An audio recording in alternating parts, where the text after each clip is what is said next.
4:17 p.m. Gulf Standard Time.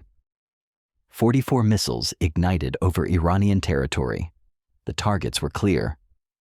A U.S. carrier strike group entering the Strait of Hormuz. 11 nautical miles of water. No room to maneuver. No time to turn back. The launches were staggered by seconds. Short range, medium range, anti-ship profiles designed to saturate defenses. From the coast, from inland valleys, from positions no one expected to fire first. On U.S. sensors, the sky filled unevenly. Not a wall, a puzzle. Aegis systems snapped to life. Interceptors lifted clean. Radar energy spiked across the battle space. Inside the carrier, Abraham Lincoln, the flight deck froze. Aircraft stayed chained. No one knew yet whether this was a demonstration or the opening move of something irreversible. Washington had 90 seconds to decide whether this was war. But 33 minutes later, 12 Iranian military bases went dark, not destroyed, silent. No explosions, no casualties announced, just communications severed. Power grids collapsed, command posts transmitting into dead networks. Iran had launched what it believed was a calculated strike. What it triggered was something else entirely. Because the missiles were never meant to hit the carrier. They were meant to reveal something Iran didn't know the United States already controlled. Subscribe. These moments don't announce themselves. If you recognize what just shifted, you're watching strategy, not spectacle. Was this escalation or something colder? 4:03 p.m., 14 minutes before the launch. Iranian Aerospace Force units dispersed from hardened shelters along the Zagros foothills. The mobile launchers moved under civilian air traffic corridors. Fiber-linked command nodes went dark, intentionally. Iranian commanders believed this mattered. They believed U.S. intelligence depended on persistent visibility.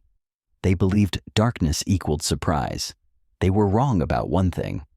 They were catastrophically right about another. 4:12 p.m. The Strait of Hormuz narrowed to 11 nautical miles of contested water. Above it, U.S. Navy E-2D Hawkeyes orbited in tight racetrack patterns.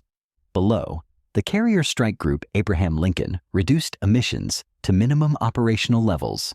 No lights, no unnecessary radar, just wake lines cutting east.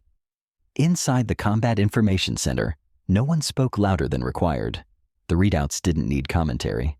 Iranian coastal batteries were active again, not firing, not locking, and just awake. For weeks, Iranian naval doctrine had shifted subtly. Shorter patrol cycles, decentralized command authority, missile crews rotating faster than usual. None of it violated red lines. All of it compressed reaction time. At 4:14 p.m., a message arrived from 5th Fleet Headquarters in Bahrain. No alarm. No warning language. Maintain course. The carrier group continued east. Iranian radar installations tracked the movement. Mobile batteries adjusted firing solutions. Launch crews completed final system checks. Everything converged on a 12-mile stretch of water neither side could avoid. The strait wasn't background geography anymore. It was a trigger. 4:16 p.m.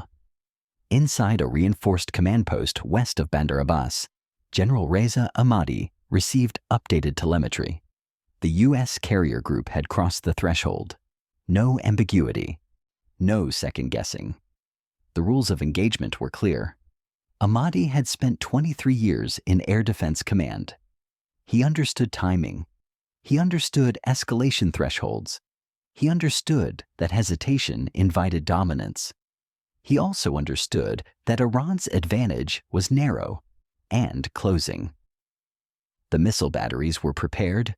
The firing solutions were locked. The political authorization had been granted hours earlier. One decision remained.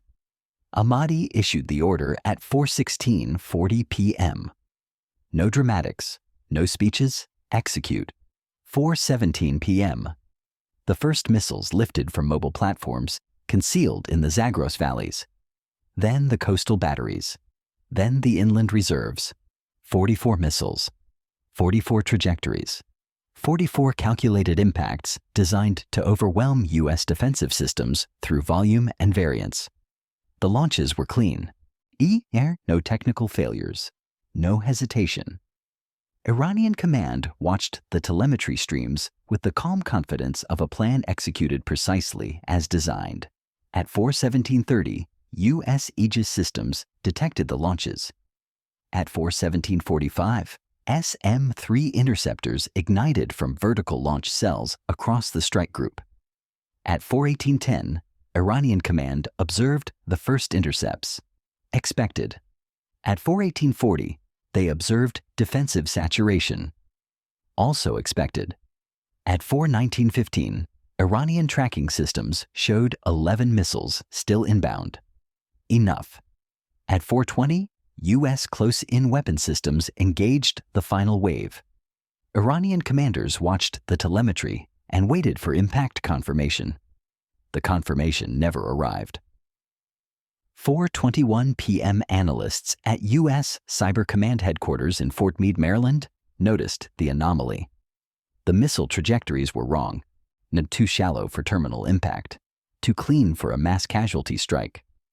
Several warheads executed mid-course deviations, not evasive maneuvers, but timing corrections. Someone had designed this to be seen. At 4:23 p.m., U.S. Cyber Command executed a pre-authorized contingency. It had been planned years earlier, never publicly acknowledged, never expected to be used at scale. Iran's integrated air defense network didn't go dark, it went obedient. The missiles had never been the objective. They were the trigger. 4:26 p.m. Across western Iran, 12 military installations lost power within seconds of one another. Not explosions. Silence.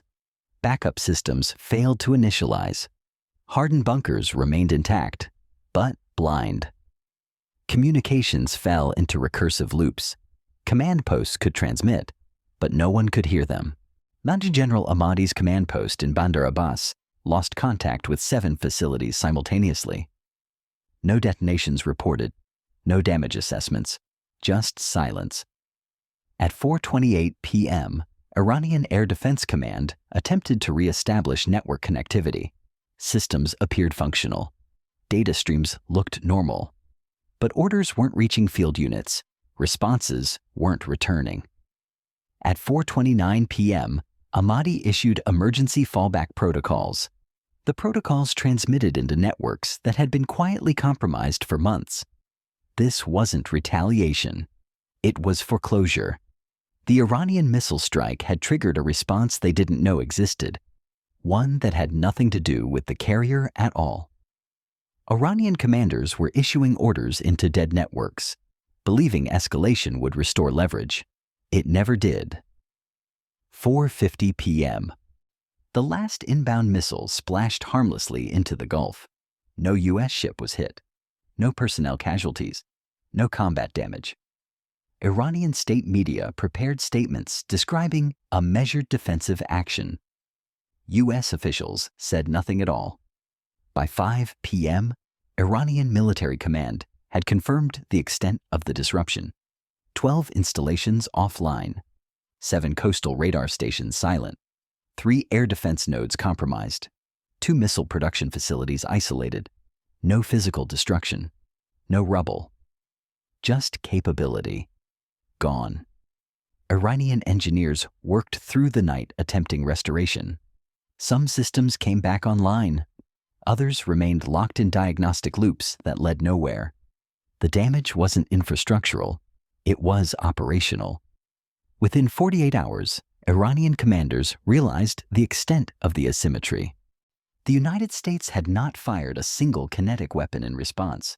No Tomahawk strikes, no airstrikes, no special operations raids, just silence. And in that silence, a precedent. Iranian state media reported a successful deterrent operation. Western outlets cited unnamed officials describing proportional electronic countermeasures. Neither statement captured what had actually occurred. A confident military strike had been absorbed, neutralized, and answered. not with destruction, but with something more unsettling. Proof that the decision space Iran believed it controlled had already been occupied. Some call it restraint. Others call it a warning that worked once and may never work again. The crisis hadn't ended because someone backed down. It ended because one side realized too late that the decisive moves had already happened. Quietly, legally, and without spectacle. Would you have recognized that moment if it happened live? Because if it ever does, it won't announce itself. And next time, silence may not be enough.